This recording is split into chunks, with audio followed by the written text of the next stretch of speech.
मैं प्रश्न धीरेन्द्र शास्त्री से और उन लोगों से कर रहा हूं जो धीरेन्द्र शास्त्री के फेवर में बकवास कर रहे हैं कि जब पालघर की घटना हुई तो धीरेन्द्र कृष्ण शास्त्री उस समय कहाँ था? उसने पालघर की घटना से पहले इस बात का उद्घोष क्यों नहीं किया? बड़े स्तर पर अपनी आकाशवाणी या भविष्यवाणी या किसी भी प्रकार से प्रेस वार्ता करके देश को क्यों नहीं चेताया कि भी पालघर के अंदर साधुओं की निर्मम हत्या इतनी तारीख को होने वाली है? जी जी। नमस्कार, मैं हूं अजय भारद्वाज और आप इस समय ग्राउंड मीडिया देख रहे हैं। और आप सभी साथियों का धन्यवाद, क्योंकि इससे पहले की वीडियो को भी आपने लाखों में जो प्यार दिया उसके लिए आपका बहुत बहुत धन्यवाद। एक बार फिर हमारी टीम में महंत योगी शुक्राईनाथ जी के पास पहुंची है। इन्होंने एक ट्रिक करके दिखाई थी, जिन्होंने एक पाखंड का खुलासा किया था, जो खुद कह रहे हैं कि वो एक पाखंड है, जो बागेश्वर धाम वाले जो धीरेन्द्र कृष्ण शास्त्री को लेकर के एक ट्रिक इन्होंने करके दिखाई थी और कहा था ये कोई चमत्कार नहीं है, ये केवल और केवल ट्रिक है। ये जानकारी हमने पहले से ही जुटाई थी, वो वीडियो लाखों की संख्या में आप सभी ने देखी। तो आज फिर हमारी टीम क्यों पहुंची है? क्योंकि धीरेन्द्र कृष्ण शास्त्री को लेकर के महंत योगी जी ने फेसबुक के ऊपर एक पोस्ट डाली है धीरेन्द्र कृष्ण शास्त्री के खिलाफ में, बागेश्वर धाम सरकार वाले के खिलाफ में। सर सबसे पहले तो नमस्कार जी। नमस्कार, शुभकामनाएं, अभिनंदन। बिल्कुल, सुनने में आया कि हमारी टीम ने जो जानकारी जुटाई है कि आप धीरेन्द्र कृष्ण शास्त्री के खिलाफ में आपने सोशल मीडिया के ऊपर, फेसबुक पेज के ऊपर भी एक मोर्चा खोल दिया है, उनके खिलाफ में आप पोस्ट लगातार डाल रहे हैं। देखिए, ऐसा है, मैं आपको बता दूं और जनता जनार्दन से भी कहना चाहूंगा, अपीलबद्ध और कहीं ना कहीं मैं समझता हूं कि एक प्रतिबद्ध होकर के समाज के प्रति जागरूकता को धारण करके जो हम लोग चले हुए हैं, इसी मार्ग में ये एक पाखंड विषय है। तो हम लोग धीरेन्द्र कृष्ण शास्त्री के खिलाफ नहीं है, बल्कि उसके द्वारा चलाए जा रहे पाखंड और अंधविश्वास के खिलाफ है, हमेशा से लगे हुए। इस पाखंड ने भारत देश को, आप इतिहास में उठा करके देखेंगे तो अतीत के अंदर बड़ा जबरदस्त रुग्णता के साथ ये पाखंड स्थापित हुआ है। अतीत में आप देखेंगे तो सोमनाथ मंदिर बड़े स्तर के ऊपर लूटा गया, वो इसी अंधविश्वास और पाखंड की वजह से लूटा गया, और ये भीड़ वहीं पर भी देख ही रही थी। ये पाखंड कहीं ना कहीं आतंकवादियों से भी ज्यादा खतरनाक है। आतंकवादी कम से कम बाहर से एक साथ बारूद, गोला या तोप डाल करके मार तो देते हैं। आप आतंकवाद कह रहे हैं कि आतंकवादियों से भी खतरनाक है। ये सरकार क्यों नहीं एक्शन ले रही है? सरकार खुद सिक्योरिटी दे रही है। यदि इतना खतरनाक होता तो सरकार कदम उठाती बड़ा। देखिए, सरकार और संस्कार दोनों भिन्नात्मक विषय हैं। मैं समझता हूं मेरा काम सरकार चलाना नहीं, बल्कि मेरा काम समाज में संस्कारों को रोपित करना है जी। तो मेरा काम मैं कर रहा हूं, सरकार अपना काम कर रही है या ना कर रही है वो सरकार करे, या जनता सरकार के खिलाफ उठे और जनता सरकार से पूछे या ना पूछे, वो जनता का भी काम है। अकेला मेरे का ये काम नहीं है, ये आपका भी काम है, ये जनता का भी काम है। मैं ये कहूँगा, आतंकवादी एकदम बम, गोला या तोप या किसी भी प्रकार से बारूद के द्वारा कम से कम विनाश तो कर देते हैं, ये तो किस्तों पर मरने जैसा कार्य हो रहा है। सनातन लोगों को और भोले वाले लोगों को और सामान्य समाज को धर्म के नाम पर ठगा जा रहा है, लूटा जा रहा है, उनका शोषण किया जा रहा है। और ये जो शोषण करने वाले जो लोग हैं, ये पोषित लोग हैं। आप हरियाणा में देखेंगे, पिछले कुछ समय पहले एक महिला ने मोखरा गांव के अंदर बड़ा स्तर पर पाखंड शुरू किया था, और आप भी वहां गए थे। हम लोगों ने उस पाखंड का विरोध किया और वो धराशायी हुआ जी। उस एक बिल्कुल अनपढ़ सी महिला ने पूरे हरियाणा को हिलाकर रख दिया था। तो ये तो पूरे मैनेजमेंट के साथ लगा हुआ है वर्तमान में धीरेन्द्र कृष्ण शास्त्री। तो जो बिना मैनेजमेंट की एक महिला थी, उसने इतना आतंक मचाया पाखंड का। तो धीरेन्द्र कृष्ण तो कम से कम पूरे मैनेजमेंट और पूरे सिस्टम और पूरे एक षड्यंत्रात्मक भूमिका निभाते हुए लगा हुआ है। पूरे साम दाम दंड भेद के साथ ये लगा हुआ है। कहीं ना कहीं पत्रकारों की भी, कुछ पत्रकारों की इसके अंदर मिली भगत है, कहीं ना कहीं कुछ सरकार के कुछ नेताओं की भी इसके अंदर मिली भगत है। क्योंकि उन लोगों को वोट चाहिए, लोगों को वोट चाहिए, वो चाहे किसी भी प्रकार से मिले। समाज में पाखंड फैले तो उन नेताओं को क्या मतलब है? तो मैं समझता हूं कि जो नेता अपने वोट तक ही जनता को देख पाते हैं, जनता के अंदर वो लोग जो अपना वोट देखते हैं ना, उन लोगों को समाज के संस्कारों का कोई मतलब नहीं है। धिक्कार है ऐसे नेताओं के ऊपर भी। मैं ये कहना चाहूंगा कि जब इतना बड़ा षड्यंत्र जो चल रहा है, ये कहीं ना कहीं संस्कारों की और राष्ट्र की कहीं ना कहीं मुख्य पतन का हेतु है। और इस पतन के हेतु पर साधु संतों को, समझदार लोगों को, विद्वानों को, प्रबुद्ध जनों को सामने आना चाहिए, वरना इन समस्त प्रबुद्धों की चुप्पी राष्ट्र के लिए सबसे ज्यादा खतरनाक सिद्ध होगी। आप कह रहे हैं कि राष्ट्र के लिए खतरनाक सिद्ध होगी। काफी लोगों को कमेंट, पहले वाली जो वीडियो थी आपकी, मैंने वहां पर भी देखा कि काफी लोग विरोध करे हैं, आपका ही विरोध भी करने लग रहे हैं। वो कह रहे हैं कि जब धीरेन्द्र कृष्ण शास्त्री वापिस लेकर के आने लग रहे हैं अपने धर्म में लोगों को, जो लोग भटक करके बहला फुसला करके किसी अन्य धर्म में जिनको ले जाया गया था, उनको धीरेन्द्र कृष्ण शास्त्री वापिस अपने सत्य सनातन धर्म में जोड़ने लग रहा है। एक हिंदू राष्ट्र का एक बड़ा दावा उन्होंने क्या कि हिंदू राष्ट्र घोषित करेंगे और हिंदू राष्ट्र हम अपने देश को बनाएंगे। फिर आपको क्या समस्या? आप भी सत्य सनातन धर्म चाहते हैं, वो भी सत्य सनातन धर्म चाहने लग रहे हैं। देखिए, मैं आपको एक बात बताता हूं जी। वापिस धर्मांतरण और घर वापसी का जो ये मामला है, इसके ऊपर जो बातें चल रही हैं, सारे देश को ये समझने की जरूरत है जी कि 100-200 आदमियों को तुम घर वापसी करवा रहे हो, किन शर्तों पर करवा रहे हो? क्या उनको आप लोगों ने खुले स्तर पर ये कहा कि सत्यार्थ प्रकाश पढ़ो और सत्यार्थ प्रकाश के साथ साथ गीता पढ़ो, वेद या दर्शन की शिक्षा लो, और वो तुम्हें मंजूर है तो वापिस आइए, धर्मांतरण कीजिए। बिना शिक्षा से, बिना किसी भी प्रकार से, मैं समझता हूं कि वेदोक्त ग्रंथों के ज्ञान के बिना अगर आप हजारों करोड़ों की संख्या में भी अगर घर वापसी करवा लोगे तो इस प्रकार के कायर लोग जो समय पढ़ने पर पहले भी सनातन धर्म को छोड़कर मुसलमान बन गए थे, वो अगर भविष्य में फिर सनातन धर्म के अंदर आ जाएंगे और भविष्य में सनातन पर कोई समस्या आई तो इस बात की क्या गारंटी है कि वो दोबारा से भगोड़े नहीं हो जाएंगे? ये लोग जो पहले पलायन कर गए, वो लोग कहीं ना कहीं मैं समझता हूं कि धोखेबाज, जो समाज को छोड़ करके, धोखा दे करके दुख के समय में भाग गए थे, भगोड़े बन करके खड़े हो गए थे, वो अब फिर वापिस आ रहे हैं। ऐसे कायरों की सनातन धर्म को कोई आवश्यकता नहीं है। सनातन धर्म के वास्तविक योद्धा वही हैं जो विपरीत परिस्थितियों के बावजूद भी अपनी धर्म ध्वजा को, अपनी धर्म पताका को लहराने के लिए अपने शीश तक का दान देने वाले रहे हैं। और वो लोग कदापि किसी प्रकार से डिगे नहीं, लूटे नहीं, मरे कटने के लिए भी तैयार रहे। और यहाँ पर उनके योद्धागिरी के बड़े बड़े प्रमाण हैं, उनकी बड़ी बड़ी पुष्टता है। मैं समझता हूँ कि सनातन धर्म की रक्षा ये 100-200 500 जो कायर लोग हैं उनकी वापसी से कदापि नहीं होगी, बल्कि सनातन धर्म की रक्षा होगी वेदों के शिक्षा के जबरदस्त संरक्षण और आगे उनके प्रवर्धन और संवर्धन से। जब तक दर्शन शास्त्रों और दर्शनों के साथ साथ गीता और सत्यार्थ प्रकाश सहित गुरु गोरक्षनाथ जी महाराज के सनातन सिद्धांतों और उनकी अटलता और योग परंपरा और गुरु गोरक्षनाथ जी के द्वारा समाज को जितना भी योग पथ अर्थात जीवन दृष्टांत के ऊपर, जीवन मूल्यों पर आधारित सिद्धांतों का जो ज्ञान दिया गया, जब तक वो समाज में से स्थापित नहीं होंगे तब तक सनातन की मैं समझता हूँ कोई रक्षा नहीं हो सकती। अच्छा जी, शंकराचार्य व आप लगातार जो विरोध जो करने लग रहे हैं इनका, जब पालघर की जो घटना हुई थी, सरेआम बाबाओं की हत्या वहां पर कर दी गई थी, कह रहे हैं कि कमेंट आया था वीडियो में, जनता कह रही है कि उस टाइम पर आप सभी चुप क्यों थे, क्यों चुप की शादी हुई थी? बिल्कुल, जो लोग इस प्रकार से बात कर रहे हैं, ये दर्द आपका जायज है तो आपकी अधूरी जानकारी है जी। आप अपनी जानकारी को पहले, मैं समझता हूं कि पूर्णतः पुष्ट कीजिए। सुकराईनाथ ना तो पालघर की घटना पर चुप था जी, और ना सुकराईनाथ जब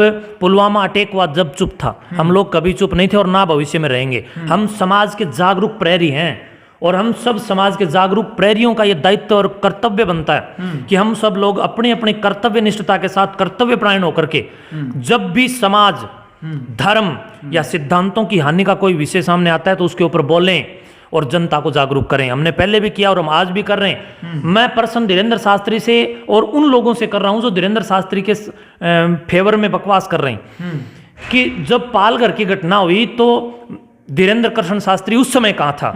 उसने पालघर की घटना से पहले इस बात का उद्घोष क्यों नहीं किया? बड़े स्तर पर अपनी आकाशवाणी या भविष्यवाणी या किसी भी प्रकार से प्रेस वार्ता करके देश को क्यों नहीं चेताया कि भी पालघर के अंदर साधुओं की निर्मम हत्या इतनी तारीख को होने वाली है? धीरेन्द्र कृष्ण शास्त्री जब लोगों की बात बताता है कि भाई मैं तुम्हारा परिचय में लिख रहा हूं, ये ट्रिक जो करता है। आज धीरेन्द्र कृष्ण शास्त्री के चचेरे भाई के पास एक फोन आता है कल, और उस फोन के ऊपर कोई व्यक्ति बोलता है कि धीरेन्द्र कृष्ण की 13वीं की तैयारी कर लो, और फिर ये लोग धीरेन्द्र कृष्ण शास्त्री एंड पार्टी वहीं नजदीकी पुलिस स्टेशन में उसकी FIR दर्ज करवाते हैं। मैं जनता जनार्दन से ये बात करना चाहता हूं कि जनता, आप सब भगवान की प्रिय आत्माओं, आप सब भोले भाले लोगों, समझो इन चीजों को। जब धीरेन्द्र कृष्ण शास्त्री लोगों की जानकारी बताता है तो धीरेन्द्र कृष्ण शास्त्री को जिसने जान से मारने की धमकी दी तो उस धमकी की जो रिपोर्ट थाने में करवाई गई, उस रिपोर्ट में उन्होंने अज्ञात के खिलाफ वो रिपोर्ट क्यों करवाई है? धीरेन्द्र कृष्ण शास्त्री का स्वयं के लिए पर्चा क्यों नहीं तैयार हुआ? क्यों नहीं उसने अपने जितने भी उसके अंदर देवीय शक्ति है या ऊपरी हवा है या जो भी उसके पास में कोई दूसरी दुनिया की कोई ताकत है, हाँ, जो भी हनुमान जी से उसका संपर्क है, तो क्यों नहीं पूछा कि मेरे को धमकी देने वाला का नाम बताओ ताकि मैं पुलिस को बताऊं?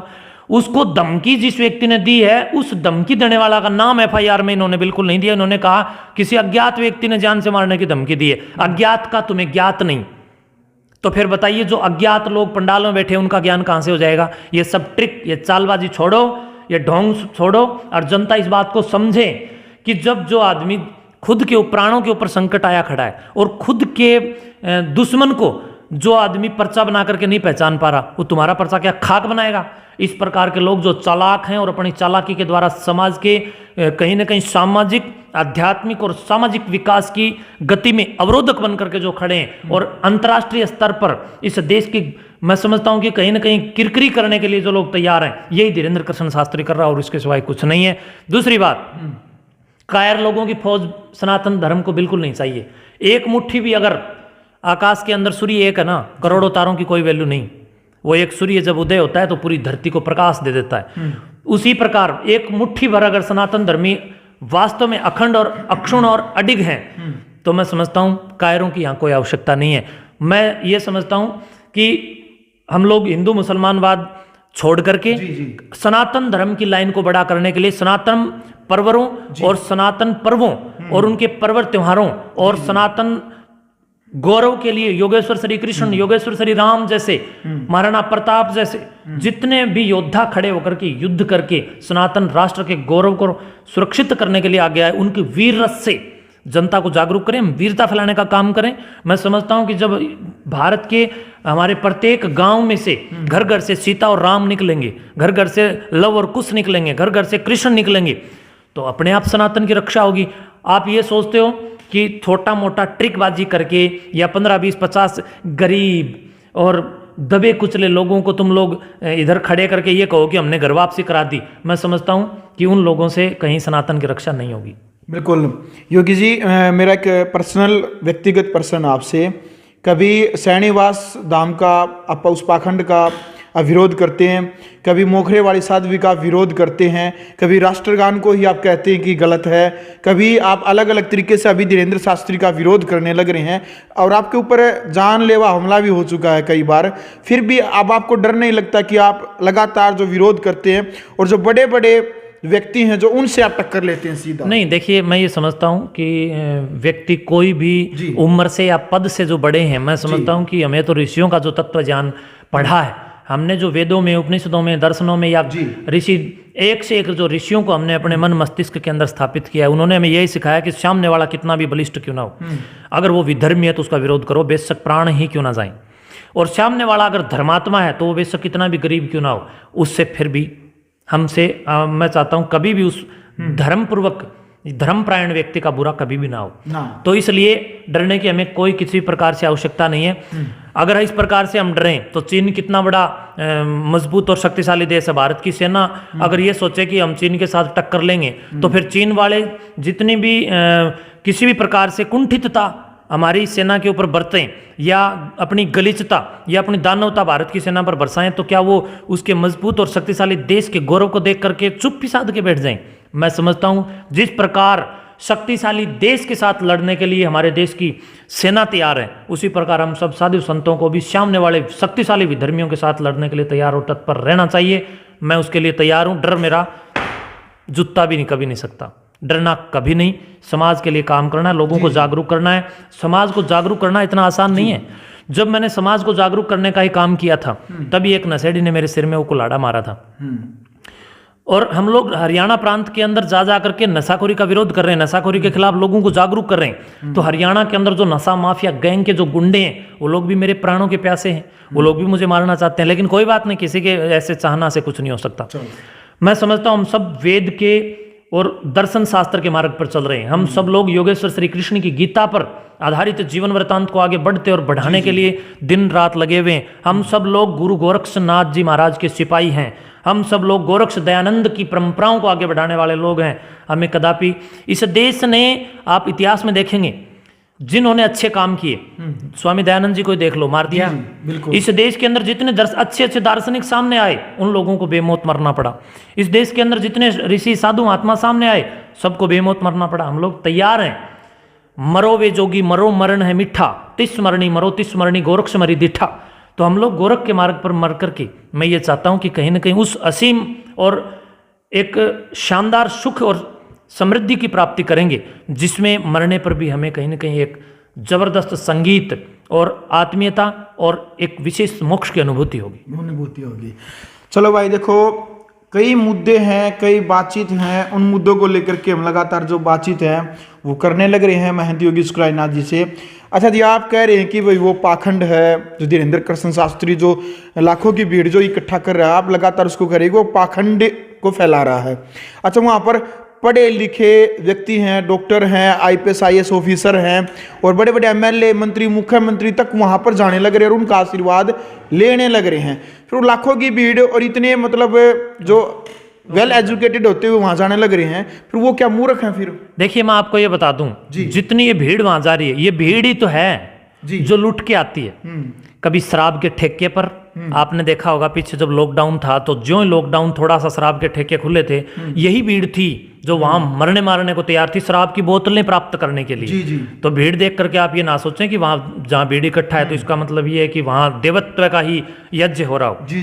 यही वो भीड़ है जहां हरियाणा के अंदर आपने देखा होगा कि कई जगह पैसे को डबल करने के लिए लालची बना करके इसी जनता को लोगों ने लूट लिया, करोड़ों रुपए लेकर के भाग जाते हैं कि नहीं भाग जाते हैं। मैं दर्शकों से भी यही कहूंगा, हमारे यहाँ कनेना गांव के अंदर भी एक व्यक्ति था जिसने लोगों को, बड़े बड़े पढ़े लिखों को, आईपीएस और बड़े बड़े अधिकारियों को 1 महीने में पैसा और डबल करने के नाम पर, 1 साल में पैसा डबल करने के नाम पर लुभावने वादे करके, लोभ लालच दे करके, ट्रिकों के माध्यम से, और शुरुआत में दिए भी हैं कई ट्रिक करके, उन्हीं जनता को लूट करके करोड़ों रुपए लेकर के वो 500 करोड़ का भाग गया चूना लगा करके। और अभी पिछले कुछ दिनों के पहले जुलाना के पास एक गांव से 1000 करोड़ रुपए लेकर के भागा। मेरे पास इस प्रकार के लूटे हुए जनता में से ही वो लोग आते हैं।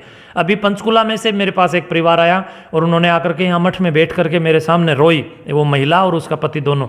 उन्होंने कहा जी ऐसे ऐसे डबल पैसा देने के चक्कर में हम लोग लूट गए। तो ये वही तो भीड़ है जो जल्दी विश्वास करती है और लूट करके आती है। ये वही भीड़ है जो पहले रामपाल के पास लूट करके आई। ये वही भीड़ है जो कभी आसाराम के पास लूट करके आई। ये वही भीड़ है जो कहती है कि टीवी के ऊपर आकर के निर्मल बाबा कहता था कि गोलगप्पा खाओ, गोलगप्पा से कृपा आएगी। ये वही भीड़ है जो गोलगप्पा खा के कृपा ढूंढती थी।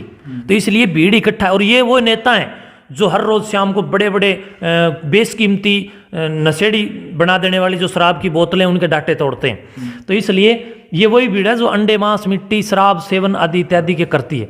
तो इसलिए ये मत सोचो कि जहाँ भीड़ जा रही है और नेता जा रहे हैं, ये नेता कोई ऋषि नहीं है। ऋषि की बात माननी चाहिए, यानी रिसर्च करने वाले, अनुसंधान करने वाले, शोधकर्ताओं की, दार्शनिकों की परिपक्व बुद्धि और वैदिक ज्ञान से बिगे हुए, जो ज्ञान गोदड़ी से कहीं ना कहीं अपने जीवन को श्रेष्ठ बनाने के लिए और लोगों के जीवन के अंदर एक खुशहाल तत्वों का रोपण और बीज का रोपण करने वाले लोग हैं। उन्हीं के बुद्धि के साथ हम सब लोगों को संयोजित होकर के अपने जीवन को भी अनुसरण में लगाना चाहिए और दूसरों को भी उसी रास्ते पर लगाना चाहिए। कोई झूठे ढोंग और पाखंड और आडंबर और दिखावे, छल और छद्म बेसिता के अंदर पड़ करके अपने घर और परिवार को कदापि नहीं लूटना चाहिए। इतिहास से सीखो, अतीत से सीखो। अतीत में हम बहुत लूटे हैं, जब जब पाखंडवाद, तब तब बिरहन माटी के सिवाय और कुछ भी नहीं मिला। चलो अच्छा जी, एक लड़की है सुहानी शाह, ऐसा कुछ है। हाँ, वो मेंटलिस्ट है और पढ़ लेती है कि जो अंदर जो बोला जा रहा है, एक मैजिशियन भी है। क्या कहना चाहेंगे? वो लगातार धीरेन्द्र कृष्ण शास्त्री को भी जैसे कहने लग रहे हैं मीडिया के माध्यम से भी, केवल एक ट्रिक कर रहे हैं।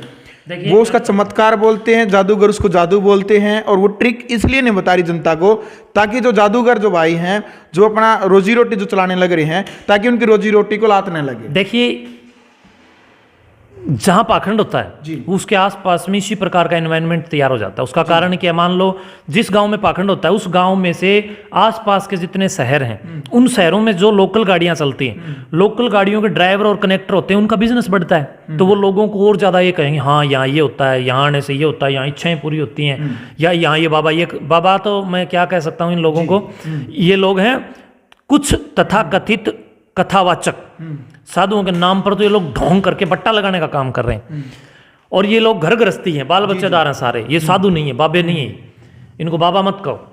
बाबा लोग गुरु गोरखनाथ जी का अनुसरण करते हैं। आपको मैं ये बता देना चाहता हूं, इस ढोंग और पाखंड के विज्ञापनों और इसके प्रचार में केवल मात्र एक दो व्यक्ति का हाथ नहीं होता है, ये एक बहुत बड़ी टीम और मैनेजमेंट होता है पूरा, ये पूरा सिस्टम चलता है, जिसमें बसों के ड्राइवर, बसों के कनेक्टर और जो ये किराए पर गाड़ियां चलाते हैं वो लोग भी शामिल होते हैं, और जो दुकानदार होते हैं, कोई प्रसाद बेचने लग जाता है वहाँ, कोई वहाँ पर कपड़े बेचने लग जाता है, कोई जूते बेचने लग जाता है। इस प्रकार के बहुत सारे लोगों की एक मनोवृत्ति उस चीज़ से अपने बिजनेस की आवृत्ति को देखने लग जाती है कि भी मेरे पास इनकम कहाँ से हो।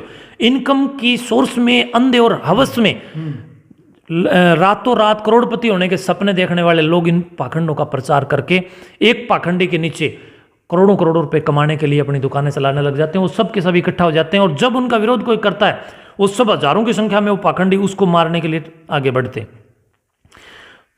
अब रही बात सुहानी शाह की। सुहानी शाह एक यूट्यूबर है, आप उसके यूट्यूब पर भी जाकर के देख सकते हैं, कई सारे ट्रिक उसने ये करके भी दिखाए। ये एक कला है, ये आर्ट है, और ये कला मैं समझता हूँ कि कोई भी इसको सीख सकता है जो सीखना चाहे। तो इसको सिखाने वाले लोग भी हैं, आप यूट्यूब से भी सीख सकते हैं। यूट्यूब के ऊपर अनेकों प्रकार की आप देख सकते हैं। कुछ लोग पाखंडी क्या करते हैं कि भी देखो मंत्र से आग जला दी। अरे आप देख सकते हैं कि पोटेशियम परमैंगनेट और ग्लिसरीन को जब मिलाओगे तो आग जल जाएगी। तो ये कुछ क्या करते हैं, हवन सामग्री के अंदर कुछ पोटेशियम परमैंगनेट मिला देते हैं, और फिर ऊपर से एक लोटे के अंदर रखते हैं ग्लिसरीन, और ग्लिसरीन उसमें डुबो करके उसके ऊपर जब छींटा मारते हैं ग्लिसरीन के पानी बता करके कि ये देखो पानी है, और पोटेशियम परमैंगनेट के ऊपर जब छींटा मारते हैं जीव टकरता आग लग जाती है। लोग सोचते हैं भी ओ हो ये तो जो है ना बड़ा चमत्कार हो गया। ये पदार्थ विद्या से भी लोगों को बेवकूफ़ बनाने का काम किया जा रहा है ऋषियों ने। और इन सब चीज़ों से अगर आप छुटकारा पाना चाहते हो तो सत्यार्थ प्रकाश जरूर पढ़ो।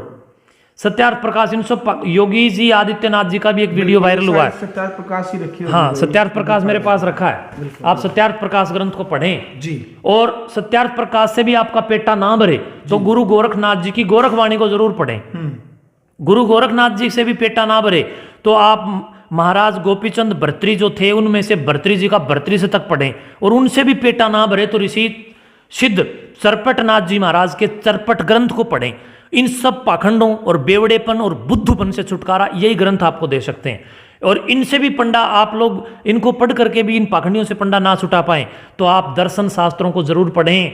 और जब सनातन ग्रंथों को पढ़ेंगे तो सनातन ग्रंथ आपको नकली होने से बचाएंगे, आपको शुद्धतम आवर्तन के बीच में शुद्धतम आवरण के साथ सुरक्षित रखने का कार्य उन दर्शनों की और उन शास्त्रों की और उन वेदों की, उपनिषदों की और सनातन ग्रंथों की या मोक्ष ग्रंथों की विद्या जरूर आपको कहीं ना कहीं एक विशेष सुरक्षा ज्ञान के साथ प्रदान करेगी।